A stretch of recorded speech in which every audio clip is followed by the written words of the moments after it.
नमस्कार, आप देख रहे हैं यश तक न्यूज। इस वक्त की बड़ी खबर मनगवा थाना क्षेत्र से, जहां एक युवक की हत्या से गुस्साए परिजनों ने शव को रखकर हंगामा किया।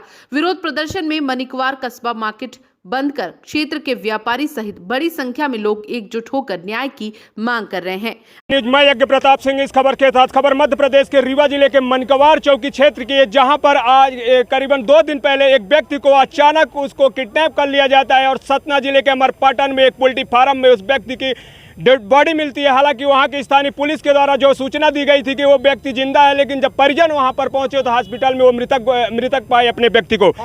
यहां पर मैं स्पष्ट करना चाहूँगा, लगातार 1 महीने के अंदर जिस तरह से जिले का माहौल मर्डर और गोलियों के बाजार में गर्म रहा है, वाकई में बहुत ही निंदनीय है। प्रशासन को अगर लाइन ऑर्डर मेंटेन नहीं कर पाते हैं तो इसी तरह आए दिन किसी न किसी व्यक्ति या किसी माँ बहन या किसी माँ को अपने बेटे को खोना पड़ेगा।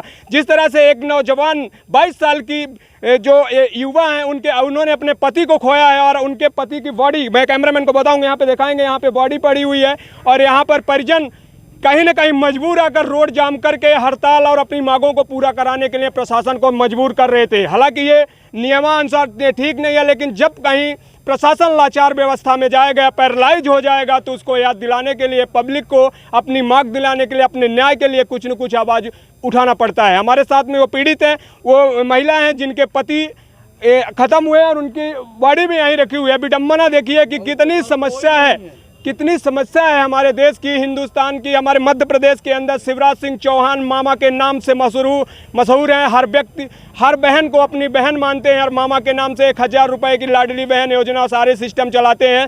अगर अपना हिंदुस्तान या हमारे देश को चलाना है तो 3 चीज़ पर फोकस होना चाहिए। पहला चीज़ होता है लाइन ऑर्डर मेंटेन करना, दूसरा शिक्षा व्यवस्था और तीसरा होता है स्वास्थ्य।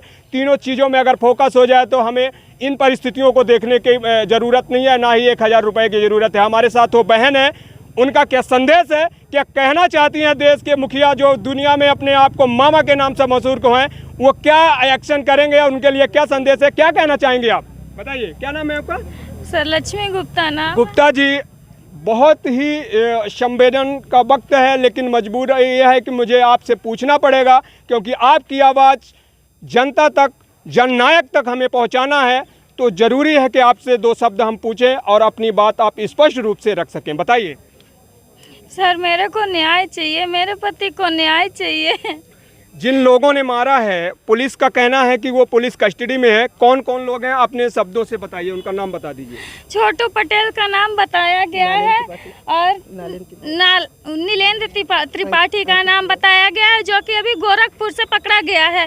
अभी मैं तो क्लियर नहीं जानती हूँ, लेकिन बताया गया है, केवल बताया गया है, मुझे क्लियर नहीं, प्रूफ नहीं पता चला है। कपिल मिश्रा है और अंकित तिवारी है, बस इतने ही। रवि पटेल भी पकड़ गया है, इटमा का है। इससे पहले क्या उनसे कोई ऐसी बात थी, किस कारण, कोई ऐसी चीज थी जिसके कारण वो रंजिश पर कोई इतना बड़ा कदम उठाए? सर बाकी मुझे तो इनसे कुछ नहीं पता था, ना तो इन्होंने अपने बारे में कुछ शेयर किया करते थे अपने बिजनेस के बारे में।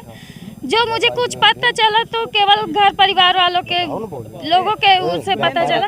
व्यापारिक लेन देन जो था वो बताइए ना आप। और हाँ, जो पता चला मुझे व्यापारिक लेन देन था, क्योंकि वो गाड़ी का व्यवसाय करते थे, गाड़ी का व्यापारिक थे, तो उन्होंने उन्हें पैसे की ज़रूरत थी, तो उन्होंने अपनी गाड़ी बेची और जब गाड़ी बेची तो उन्होंने पैसा दिए, जो कुछ भी दिए हो, ज़्यादा मुझे नहीं पता है, लेकिन 8-10 लाख रुपए दिए होंगे, इतना है। लेकिन जहाँ मुझे ज़रूरत थी उन्होंने लगा दिया, और जब उन्होंने लगा दिया तो उनके पास तो पैसे नहीं थे। जब उन्होंने पैसे लगा दिया तो वो बोले मुझे गाड़ी नहीं चाहिए, अपनी गाड़ी वापस। कौन बोला? नीलेंद्र त्रिपाठी है जी सर, वो आर्मी का है, त्रिपाठी ही है, हाँ वो आर्मी मैन है। तो जी सर, अब पता नहीं, शायद वो ठीक है, निकल गया, ये पता नहीं, मुझे नहीं पता है। तो वही तो बोला कि अपनी गाड़ी ले लो और मेरा पैसा रिटर्न कर दो। तो बोले कि आप अपनी अभी गाड़ी चलवाइए, आपको जो पैसा होगा मैं दे दूंगा, लेकिन अभी प्रेजेंट टाइम पे तो मुझे नहीं पता है कि प्रेजेंट टाइम पे मेरे पास पैसे हैं जो आपको मैं रिटर्न कर दूं। तो यही सब बात हुई। क्या चाहती हैं आप प्रशासन से? मुख्यमंत्री शिवराज सिंह चौहान से सुनिए क्या सर, कहना चाहते मेरी पूरी बात, जब उन्होंने पैसा की डिमांड की तो कुछ पैसे उन्होंने लौटा दिए थे, 6-7 लाख रुपए दे दिए थे। यही करीब 1-2 लाख रुपए के लिए ये मेरे पति की मृत्यु कर दी गई, मर्डर किया गया, वो भी निर्मम तरीके से। कम से कम नहीं तो 10 बार चाकू से वार किया, आँख में चाकू से वार किया गया, उनकी आंखें निकाल ली गई है, राड से मार गया है। मारने के बाद जब उनकी मृत्यु हो गई तो अब मोटरसाइकिल में बांध के और उनको कुछ दूर तक घसीटते हुए ले गया है, ले जा और हाँ, सोना चांदी भी पहने थे उन्होंने, चैन पहनी थी, अंगूठी पहनी थी। और मेरी बात, वो जो मोबाइल पे पैसे ट्रांसफ़र, वो तो कैश तो यूज नहीं करते थे, सारा पैसा तो ऑनलाइन ही यूज करते थे।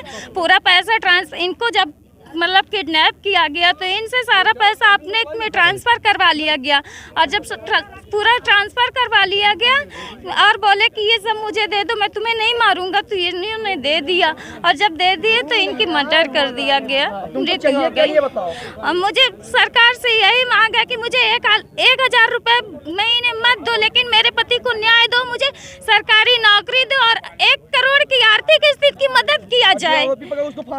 हाँ, उसे पहले सारे आरोपियों को, जो 7-8 आरोपियां हैं, उन्हें पकड़ा जाए, और एक रायपुर सरकार भी है, उसे भी पकड़ा जाए, सारे आरोपियों को पकड़ा जाए।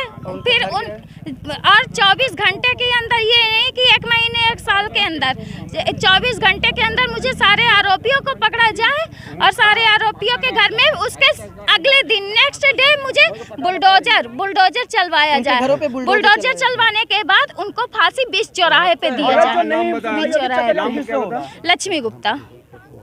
हमारे साथ में रजनीश गुप्ता की पत्नी लक्ष्मी गुप्ता थी, जो यहाँ पर मौजूद थी। उन्होंने जिस तरह से अपना पीड़ा बयां किया है, वाकई में बहुत दर्दमय है। और जिस तरह से उनके पति की हत्या की गई है, चाकू से जैसे शरीर में कई वार किए गए, और उन्होंने बताया कि उनकी आंख भी निकाल दी गई थी।